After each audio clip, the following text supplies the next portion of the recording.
بسم الله الرحمن الرحيم. المفهوم معتبر في أقوال الصحابة إذا كان مما يدرك بالرأي. مفہوم مخالف صحابہ کرام علیہم الرضوان کے اقوال میں بھی معتبر ہے اذا كان مما يدرك بالرأي، جب وہ اقوال ایسے ہو جو مدرک بالرأي ہو، یعنی وہ عقل کے مطابق ہو، ایسے اقوال میں مفہوم مخالف کا اعتبار ہوگا۔ وفی حج النہر المفہوم معتبر فی الروایات اتفاقا، روایات کے اندر بالاتفاق مفہوم مخالف کا اعتبار ہے۔ روایت سے مراد یہ احادیث یا نصوص نہیں ہے، بلکہ روایت سے مراد فقہاء کرام کے اقوال ہیں، جیسے کہ پہلے گزر چکا نا بھی کہ فقہاء کرام کے جو اقوال اور جو تصریحات ہوتی ہیں، چونکہ وہ بھی نقل در نقل روایت کر دی جاتی ہے، اس وجہ سے ان کو بھی روایات کہتے ہیں۔ تو ان روایات کے اندر یعنی فقہاء کی عبارتوں کے اندر مفہوم مخالف معتبر ہے۔ ومنہ اقوال الصحابہ، اور روایات کے قبیل سے صحابہ کرام کے اقوال بھی ہے۔ یوں سمجھ لیجئے کہ نصوص یعنی قرآن پاک اور حدیث کے علاوہ باقی چیزوں میں مفہوم مخالف کا اعتبار ہے، اور باقی چیزوں میں اقوال صحابہ بھی شامل ہے، لیکن ایک شرط کے ساتھ کہ وہ مدرک بالرأی ہو۔ قال وینبغی تقییدہ بما یدرک بالرأی لا ما لم یدرک بہ، حضرت کہتے ہیں کہ مناسب یہ ہے کہ اس کو مقید کر دیا جائے کہ رائے کے ذریعے سے ان کا ادراک کیا جا سکتا ہو، تو ان اقوال صحابہ میں مفہوم مخالف کا اعتبار ہوگا، لا ما لم یدرک بہ، نہ ان میں جو عقل کے ذریعے سے ان کا ادراک نہ کیا جا سکتا ہو، تو ان میں مفہوم مخالف کا اعتبار بھی نہیں ہوگا۔ اس کی وجہ ای لأن قول الصحابی اذا کان لا یدرک بالرأی، یعنی صحابی کا قول جب مدرک بالرأی ہو، ای بالاجتہاد، یعنی اجتہاد کے ذریعے سے اس تک رسائی ممکن ہو، عقل کے ذریعے سے اس کو جاننا ممکن ہو، لہو حکم اذا کان لا یدرک بالرأی، اچھا رائے کے ذریعے سے اس کا ادراک کرنا ممکن نہ ہو، تو اس کا لہو حکم المرفوع، اس کا حکم مرفوع کی طرح ہوتا ہے، فیکون من کلام الشارع، لہذا جب اس کا حکم مرفوع حدیث کی طرح ہے تو وہ کلام شارع کے قبیل سے ہوگا، اور کلام شارع میں والمفہوم فیہ غیر معتبر، اور شارع کے کلام میں مفہوم مخالف کا اعتبار نہیں ہوتا، لہذا صحابی کا وہ قول جو مدرک بالرأی نہ ہو، اس میں بھی مفہوم مخالف کا اعتبار نہیں ہوگا۔ فالمراد بالروایات، کہتے ہیں یہاں روایت سے مراد ما روی فی الکتب عن المجتہدین من الصحابہ وغیرہم، روایت سے وہ روایتی مراد ہے جو مجتہدین سے مروی ہے کتابوں کے اندر، اور مجتہدین عام ہے من الصحابہ وغیرہم، صحابہ کرام یا غیر صحابہ کرام تابعین جو ہمارے ائمہ مجتہدین ہیں وہ بھی اس کے اندر شامل ہے، اور صحابہ کرام بھی ان کے اندر شامل ہے۔ وفی النہر ایضا عند سنن الوضو، وضو کی سنتوں پر گفتگو کرتے ہوئے نہر کے اندر ہے مفاہیم الکتب حجت بخلاف اکثر مفاہیم النصوص، کہ کتابوں کے جو مفہومات ہے یعنی مفہوم مخالف وہ حجت ہے، بخلاف اکثر مفاہیم النصوص، نصوص کے اکثر مفہومات کے برخلاف، یعنی نصوص کے اکثر جو مفہومات ہیں ان کا اعتبار نہیں ہے، لیکن کتابوں کے اندر ائمہ اور مجتہدین کے اقوال اور ان کی روایات میں مفہوم مخالف معتبر ہے۔ وفی غایت البیان عند قولہ ولیس علی المرأة ان تنقض ضفائرها، عورت پر یہ لازم نہیں ہے کہ وہ اپنی جو چوٹیاں ہیں ان کو کھولیں۔ غسل کرتے وقت عورتوں نے جو بال بٹے ہوئے ہوتے ہیں اور منڈیاں بنائی ہوئی ہوتی ہیں، چوٹیاں بنائی ہوئی ہوتی ہے، اب چونکہ اصل مقصد پانی بالوں کی جڑوں تک پہنچانا ہے، لہذا اس کے لیے چوٹیاں کھولنا کوئی لازمی نہیں۔ اب یہاں پر دیکھیں ولیس علی المرأة، المرأة کی قید ہے، اب کہہ رہے احترز به بالمرأة عن الرجل، یا احترز بالمرء عن الرجل، یہاں پر جب بالمرء کی قید لگائی نا تو اس سے احتراز ہوا مرد سے، لہذا اگر کسی مرد نے بڑے بڑے بال چوڑے ہو اور اس کی چوٹیاں بنائی ہوئی ہو اور اس کے اوپر غسل فرض ہو جائیں اور وہ غسل کریں تو اس کے لیے چوٹیاں کھولنا لازمی ہو۔ وجہ یہی ہے کہ مفہوم مخالف کا اعتبار ہے فقہا کے اور مجتہدین کے اقوال میں۔ یہاں مفہوم مخالف یہی ہے کہ عورت کے اوپر منڈیا کھولنا لازمی نہیں تو مرد کے اوپر کیا ہوں گے؟ لازم ہوں گے، یہی مفہوم مخالف ہے۔ وتخصیص الشیء فی الروایات، اور روایت کے اندر کسی چیز کو مخصوص کر دینا، مختص کر دینا نام لے کر، یدل علی نفی ما عداہ بالاتفاق، یہ نفی ما عدا کے اوپر بالاتفاق دلالت کرتا ہے، یعنی ایک چیز کا نام لے کر جب آپ نے ذکر کر دیا تو اس کے علاوہ باقی جتنی بھی چیزیں ہیں ان سے وہ حکم منتفی ہوگا، ان سے وہ حکم کیا ہوگا؟ منتفی ہوگا۔ بخلاف النصوص، نصوص کے برخلاف کہ نصوص میں ایسا نہیں ہوتا۔ فإن فيها لا يدل على نفي ما عداه عندنا، کہ نصوص میں ہمارے نزدیک جو کسی کا خاص طور پر ذکر کرنا لا يدل على نفي ما عداه، یہ نفی ما عدا پر دلالت نہیں کرتا عندنا ہمارے نزدیک۔ وفي غایت البیان ایضا فی باب جنایات الحج، اسی غایت البیان میں جنایات حج کے باب کے اندر یہ ذکر ہے، اذا سال السبع علی المحرم فقتله لا شیء علیہ، ایک درندے نے اس احرام باندھے ہوئے محرم کے اوپر حملہ کیا، فقتلہ، محرم نے اس کو اپنے دفاع میں قتل کیا، اپنے دفاع میں قتل کیا، لا شیء علیہ، تو اس کے اوپر کچھ نہیں۔ لما روی ان عمر رضی اللہ تعالی عنہ، اس کی وجہ یہ ہے کہ حضرت عمر رضی اللہ تعالی عنہ سے مروی ہے، قتل سبعا واہدى کبشا، کہ انہوں نے ایک درندے کو قتل کیا تھا اور اس کے بدلے میں ایک دمبا پھر ہدیہ کیا تھا، یعنی دم ادا کر دیا تھا۔ وقال انا ابتدأناہ، اور کہنے لگے کہ میں یہ دمبا اس لیے ادا کر رہا ہوں، یعنی دم اس لیے دے رہا ہوں کہ اس درندے کے قتل کرنے کا ابتدا ہم نے کیا تھا، ابتدا ہم نے کی تھی۔ اس سے کیا پتہ چلا؟ اس سے یہ پتہ چلا کہ اگر ابتدا آپ نہ کریں، محرم نہ کریں، بلکہ درندہ حملہ آور ہو اور یہ دفاع میں قتل کرے تو پھر جو ہے کچھ نہیں ہوگا۔ علل اہدائہ بابتداء نفسہ، یا حضرت نے دم دینے کی علت بیان کر دی ہے بے ابتداء نفس ہی، وہ یہ کہ اس نے آغاز کر دیا تھا، یعنی خود اپنی طرف سے آغاز کرنے کی وجہ سے وہ بتا رہے کہ میں دم ادا کر رہا ہوں۔ بات سمجھ میں نہیں آئی؟ بھئی دم کی ادائیگی کی وجہ حضرت عمر رضی اللہ تعالی عنہ نے کیا بیان کی، کیا تعلیل، کیا علت بیان کی؟ وہ یہ کہ درندہ کے قتل کا ابتدا ہم نے کی۔ فعلم به ان المحرم اذا لم يبتدئ بقتله بل قتله دفعا لصولته، اس سے پتہ چلا کہ اگر محرم درندی کے قتل کرنے کی ابتدا نہ کرے، بل قتله دفعا لصولته، بلکہ اس کے حملہ کو روکنے کے لیے یہ محرم اس کو قتل کر لے، لا یجب علیہ شیء، تو اس کے اوپر کچھ بھی لازم نہیں ہوگا۔ وَإِلَّا لَمْ يَبْقَ لِلتَّعْلِيلِ فَائِدَةٌ، اگر یہ مفہوم مخالف نہ مراد لیا جائے تو حضرت عمر رضی اللہ تعالی عنہ نے اپنے عمل کی جو تعلیل بیان کی، اس تعلیل بیانی کا کوئی فائدہ باقی نہیں رہتا۔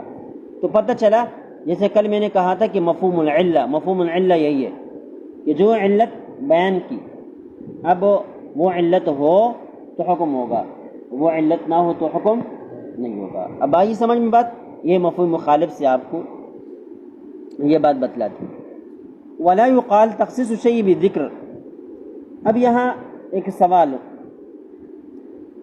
ولا يقال کہتے ہیں یہ سوال نہ کیا جائے کہ تخصیص الشیء بذکر، اس چیز کا نام لے کر ذکر کرنا، لا يدل على نفی ما عداه عندكم، احناف کا مسلک یہ ہے کہ وہ نفی ما عدا پر دلالت نہیں کرتا۔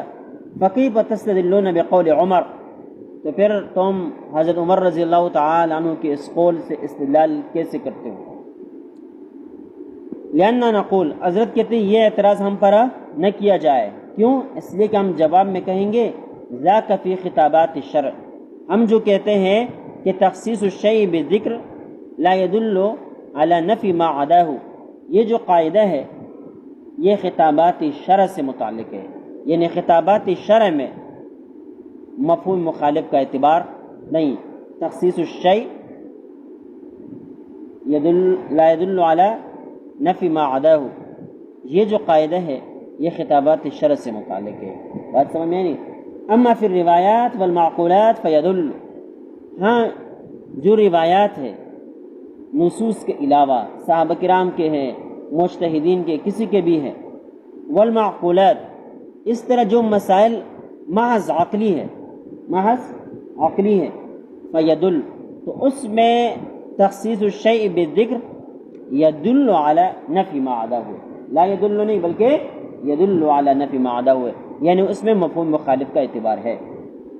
وتعلیل عمر من باب المعقولات، اور حضرت عمر رضی اللہ تعالی عنہ نے جو علت بیان کی نا یہ معقولات کے قبیل سے ہیں، اور ابھی ہم نے کہہ دیا کہ معقولات کے اندر مفہوم مخالف کا اعتبار ہے، لہذا ہم نے یہاں پر مفہوم مخالف کا اعتبار کیا کہ اگر کسی شخص نے اپنے دفاع میں کسی درندے نے کسی محرم کے اوپر حملہ کیا اور محرم نے اس کو دفاع میں قتل کر دیا، اپنے آپ کو بچانے کے لیے اس کو قتل کر دیا، تو کچھ بھی نہیں، لیکن اگر ابتداً از خود حملہ کرتے ہوئے جو ہے وہ درندے کو قتل کر دیا تو پھر اس میں کیا ہوگا؟ دم آئے گا۔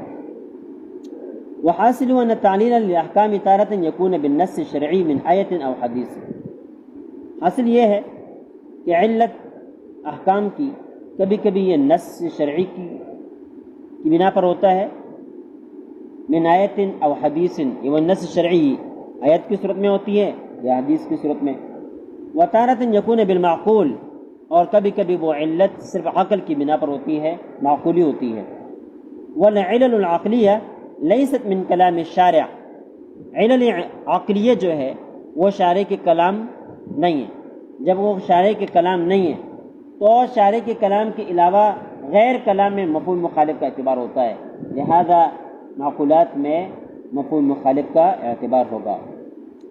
فمفہومها معتبر، لہذا معقولات کا مفہوم جو ہے وہ معتبر ہے۔ ولہذا تراہم یقولون، یہی وجہ ہے کہ آپ دیکھتے ہیں ان فقہاء کرام کو کہ وہ یوں فرماتے ہیں مقتضى هذه العلة جواز قضاء وحرمت، کہ وہ کہتے ہیں اس علت کا تقاضا فلاں چیز کی جواز کا ہے یا فلاں چیز کی حرمت کا ہے۔ بات سمجھ میں آئے؟ اب وہ یہ بات کیوں کہتے ہیں، مقتضا کا کیوں لفظ استعمال کرتے ہیں؟ مقتضا سے مراد مفہوم، کہ اس آیت کا یا اس آیت کا نہیں، اس قول کا مطلب یا مفہوم یہ ہے کہ فلاں چیز جائز فلاں چیز ناجائز، ٹھیک ہے۔ فیستدلون بمفہومها، تو وہ استدلال کرتے ہیں ان روایات کے مفہومات کا، ان معقولات کے مفہومات کا۔ فإن قلت قال في الاشباح من کتاب القضاء، یہ بھی ایک سوال کہ اشباح من نظائر میں کتاب القضاء کے اندر ہے لا يجوز الاحتجاج بالمفہوم فی کلام الناس، کہ لوگوں کے کلام میں بھی مفہوم مخالف سے استدلال نہیں کیا جائے گا، فی ظاہر المذہب، ظاہر روایت کے مطابق، کل ادلہ، جیسے کہ نصوص ہے، یعنی جس طرح نصوص کے اندر مفہوم مخالف کا اعتبار نہیں، اس طرح الاشباح والنظائر میں یہ بات بھی ہے کہ لوگوں کی عام باتوں میں بھی مفہوم مخالف کا اعتبار نہیں، حالانکہ ابھی پہلے گزر چکا نا کہ مفہوم مخالف صرف نصوص میں معتبر نہیں، باقی تمام چیزوں میں معتبر ہے، لیکن الاشباح میں کیا ہے؟ اس کا الٹ ہے کہ بھائی کہ مفہوم مخالف نصوص میں بھی معتبر نہیں اور کلام الناس میں بھی معتبر نہیں۔ اما مفہوم الروایہ فحجہ، ہاں مفہوم روایہ جو ہے وہ حجت ہے، کما فی غایت البیان من الحج، جیسے کہ غایت البیان میں۔ دیکھیں ایک بات کسی انہوں نے اضافی ذکر کیا، وہاں یہ تھا کہ مفہوم الناس میں بھی، یہ کلام الناس میں بھی مفہوم مخالف کا اعتبار ہے اور روایت فقہاء میں بھی۔ یہاں کیا کہہ رہے ہیں کہ صرف روایت فقہاء میں مفہوم مخالف کا اعتبار ہے، باقی نصوص میں اور کلام الناس میں نہیں. فهذا مخالف لما مر من انه غیر معتبر فی کلام الشارع فقط. کہتے ہیں یہ الاشباہ والنظائر کی جو بات ہے یہ گزری ہوئی بات کے مخالف ہے، اور گزری ہوئی بات یہ ہے کہ مفہوم مخالف صرف کلام شارع میں غیر معتبر ہے، باقی تمام چیزوں میں معتبر ہے. قلت الذی علیہ المتاخرون ما قدمناہ.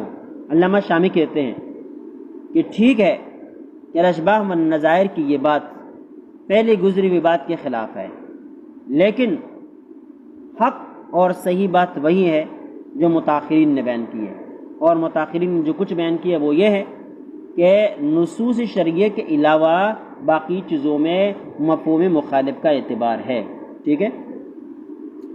وقال علامہ بیری فی شرحہ، علامہ بیری رحمہ اللہ نے اسی الاشباہ والنظائر کی شرح میں یہ فرمایا ہے والذی فی الظہیریہ الاحتجاج بالمفہوم لا یجوز. ظہیریہ کے اندر ہے کہ مفہوم مخالف سے استدلال کرنا جائز نہیں ہے. وہ ظاہر المذہب عند علمائنا، یہی ظاہر المذہب ہے ہمارے علماء کے نزدیک. وما ذکرہ محمد فی سیر الکبیر، سیر کبیر کے اندر امام محمد نے جو ذکر کیا ہے من جواز الاحتجاج بالمفہوم کہ مفہوم مخالف سے احتجاج کرنا جائز ہے، فذلک خلاف ظاہر الروایہ، یہ ظاہر روایہ کے خلاف ہے. قال فی الحواشی الکشف، پھر انہوں نے کشف کے حواشی سے نقل کیا ہے رأیت فی الفوائد ظہیریہ فی باب ما یکرہ فی الصلاۃ، ما یکرہ فی الصلاۃ کے باب میں فوائد ظہیریہ کے اندر میں نے دیکھا ان الاحتجاج بالمفہوم یجوز، کہ مفہوم مخالف سے احتجاج کرنا جائز ہے. ذکرہ شمس الائمہ السرخسی فی سیر الکبیر، اسی کو علامہ السرخسی رحمہ اللہ نے سیر الکبیر کے اندر ذکر کیا. وقال بنا محمد مسائل السیر علی الاحتجاج بالمفہوم، اور انہوں نے یہ بھی فرمایا کہ امام محمد رحمہ اللہ نے سیر کے مسائل کی بنا احتجاج بالمفہوم پر رکھی ہے. احتجاج بالمفہوم کے اوپر رکھی مطلب ایسے مسائل بیان کیے ہیں جن مسائل کی بنا مفہوم مخالف کے ماننے پر ہے، مفہوم مخالف کے ماننے پر ہے. وَإِلَى هَذَا مَالَ الْخَصَّاف، اور اسی کی طرف جو ہے علامہ خصاف رحمہ اللہ مائل ہے. وَبَنَا عَلَيْهِ مَسَائِلُ الْحِيَلِ، اور اسی پر انہوں نے کیا کیا ہے، حیل کے مسائل بھی اسی پر بنا کیے. حیل بھی ان کی کتاب ہے، ان کے اندر جو ہے نا مسائل ذکر کیے تو ان میں بھی مفہوم مخالف کا انہوں نے اعتبار کیا. وفی المصفہ التخصیص بالذکر، مصفہ میں یہ بات ہے کہ کس چیز کا نام لے کر ذکر کرنا لا يدل علی نفی ما عداہ، یہ نفی ما عدا پر دلالت نہیں کرتا. قلنا التخصیص فی الروایات وفی متفاہم الناس وفی المعقولات يدل علی نفی ما عداہ. حضرت کہتے ہیں کہ ہم کہتے ہیں کہ التخصیص فی الروایات، روایات کے اندر تخصیص، وفی متفاہم الناس، اور لوگوں کے مفہومات میں، وفی المعقولات، اور معقولات میں، یدل علی نفی ما عداہ، یہ کیا کرتے ہیں بھائی، نفی ما عدا پر دلالت کرتے ہیں. انتہا من النکاح. وفی خزانت، اچھا پتہ چلا اوپر کیا کہہ رہے ہیں، یہ سیر کبیر میں کہہ رہے ہیں کہ مفہوم مخالف کا اعتبار ہے. ٹھیک ہے، مفہوم مخالف کا اعتبار ہے. اور ظہیریہ میں کیا ہے، ظہیریہ میں یہ ہے کہ مفہوم مخالف کا اعتبار نہیں، اور ساتھ ساتھ یہ بھی فرما دیا ہے کہ یہ ہمارے ائمہ کا ظاہر روایہ مسلک ہے، ظاہر اور روایہ مسلک ہے. ٹھیک ہے، اب دونوں میں کیا ہو گیا، اختلاف آیا نا بھائی. تو صحیح بات یہ ہے کہ ظاہر روایہ کے اعتبار سے ٹھیک ہے، مفہوم مخالف کا اعتبار نہیں. لیکن جو مفہوم مخالف کے اعتبار کرنے کا جو قول یہ کیا گیا ہے یہ متاخرین کا قول ہے اور یہی مقبول ہے، اسی پر فتویٰ ہے. ٹھیک ہے. وفی خزانت الروایات القید فی الروایہ ینفی ما عداہ، روایت کے اندر کوئی قید یہ ما عدا کی نفی کرتا ہے. کیا مطلب، ایک روایت ہے اس وہ مقید بالقید ہے، یعنی اس روایت کے اندر کوئی خاص صفت یا کوئی قید ذکر کر دی گئی، تو وہ روایت کے اندر جو موجود قید ہے یہ ما عدا کی نفی کرے گا. مطلب جس جگہ وہ قید نہیں ہوگی تو وہ حکم بھی نہیں ہوگا، وہ قید ہوگی تو حکم ہوگا. وفی السراجیہ، فتاوی سراجیہ میں ہے اما فی متفاہم الناس من الاخبارات، کہ اخبار کے قبیل سے جو لوگوں کے مفہومات ہیں، ان تخصیص الشیء بذکر، اس میں تخصیص شیء بذکر یعنی نام لے کر کس چیز کا ذکر کو خاص کرنا، یدل علی نفی ما عداہ، یہ نفی ما عدا پر دلالت کرتے ہیں۔ کذا ذکرہ السرخسی، اس طرح علامہ سرخسی رحمہ اللہ نے بھی ذکر کیا ہے۔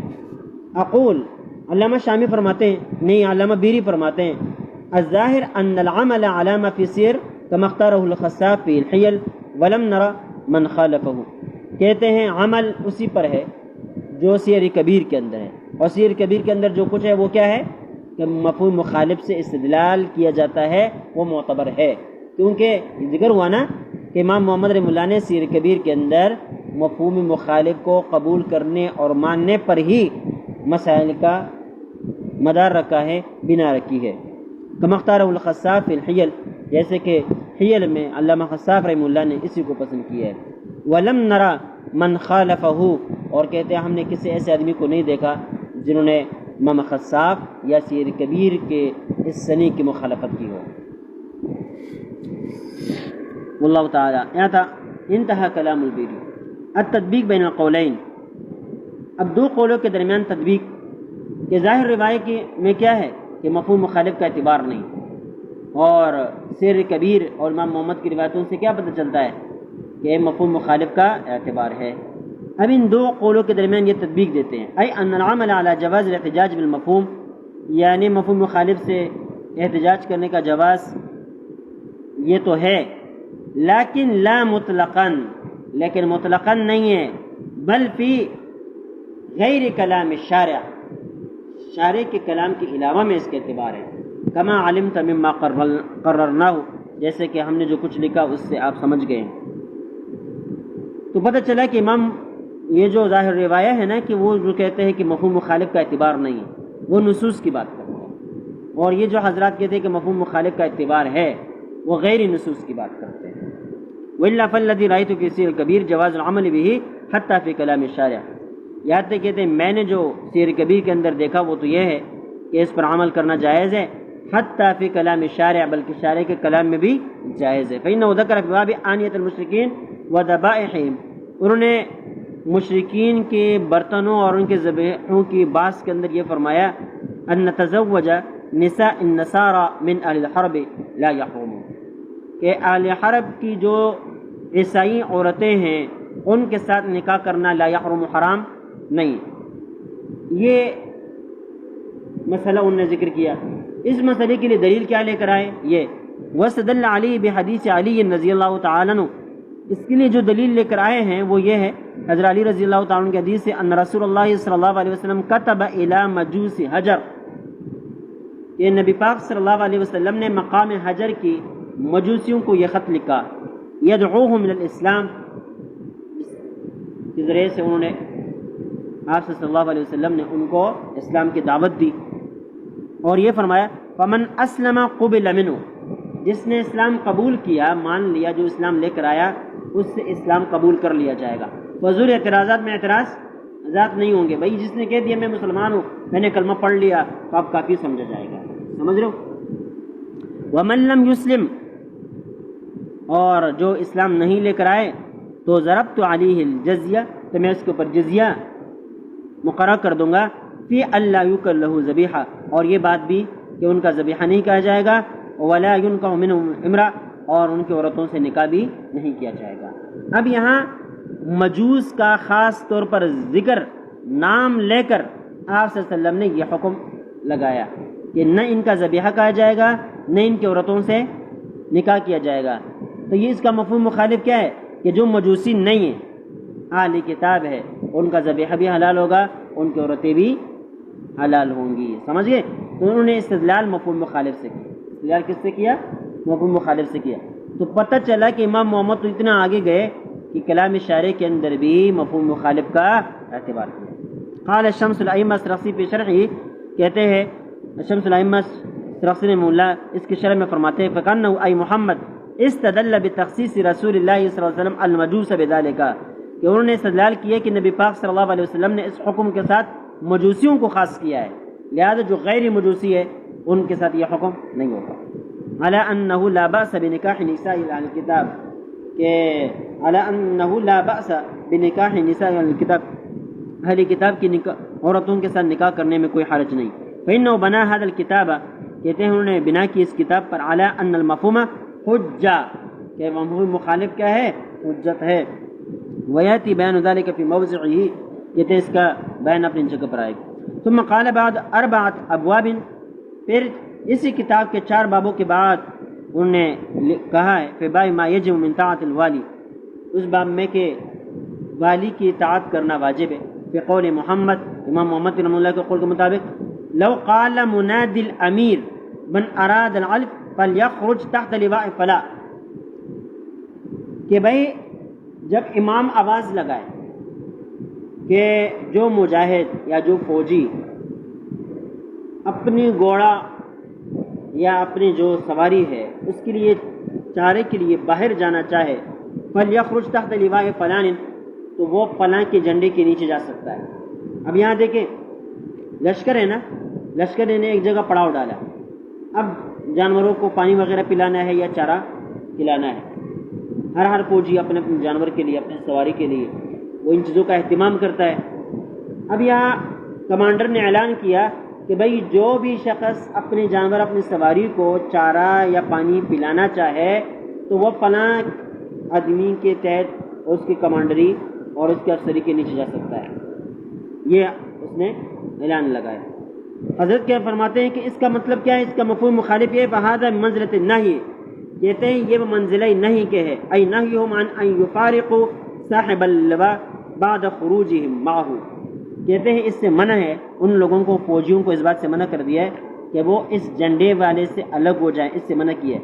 بعد خروجہم معہ، بعد اس کے کہ جب یہ لوگ اس کمانڈر کے ساتھ اس کے جھنڈے کے نیچے جب لشکر سے باہر نکل گئے تو اب اس سے جدا نہیں ہوں گے، اب اس سے جدا نہیں ہوں گے.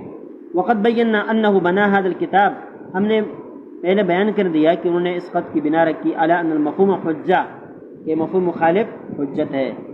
دیکھیں اس کمانڈر کا نام لے کر یہ کہا کہ اس کے ساتھ جا سکتے ہیں، اس کے ساتھ جا سکتے ہیں. اس کا مطلب کیا ہوگا؟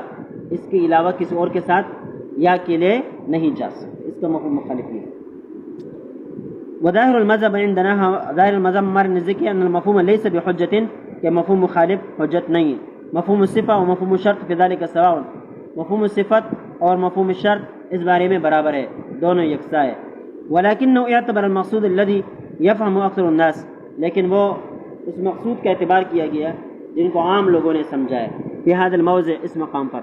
لأن الغزاة فی الغالب، اس لیے کہ غازی حضرات غالب گمان و غالب طور پر یہ ہوتا ہے لا یقفون علی حقائق العلوم، وہ علوم کی گہرائیوں کو نہیں جانتے. وہ مجاہدین ہیں، وہ فوجی ہے، ہمیشہ سرحدات پر رہتے ہیں، ان کو علمی گہرائیوں کا پتہ نہیں ہوتا. لیکن یہاں اس کا اعتبار کیا گیا ہے، پتہ چلا کہ مفہومات فی کلام الناس، اس کا اعتبار. وان امیرہم بہذا اللفظ انما نہى الناس عن الخروج، کہ ان کی امیر نے اس لفظ کے ساتھ لوگوں کو خروج سے منع کیا ہے. الا تحت لواء فلان، سوائے اس کے فلان کے جھنڈے کے تلے آپ نکل سکتے ہیں، باقی نہیں نکل سکتے. وجعل النهي المعلوم بدلالة كلامه كالمنصوص علیہ، کہتے ہیں کہ جو نہیں کمانڈر کے کلام کی دلالت سے معلوم ہے، کل منصوص علیہ، اس کو ایسا سمجھا جیسے کہ منصوص ہے. جیسے کہ منصوص کی مخالفت کرنا صحیح نہیں ہے، اس طرح یہاں مفہوم مخالف کے کیا کرنا؟ ہاں، مخالفت کرنا صحیح نہیں.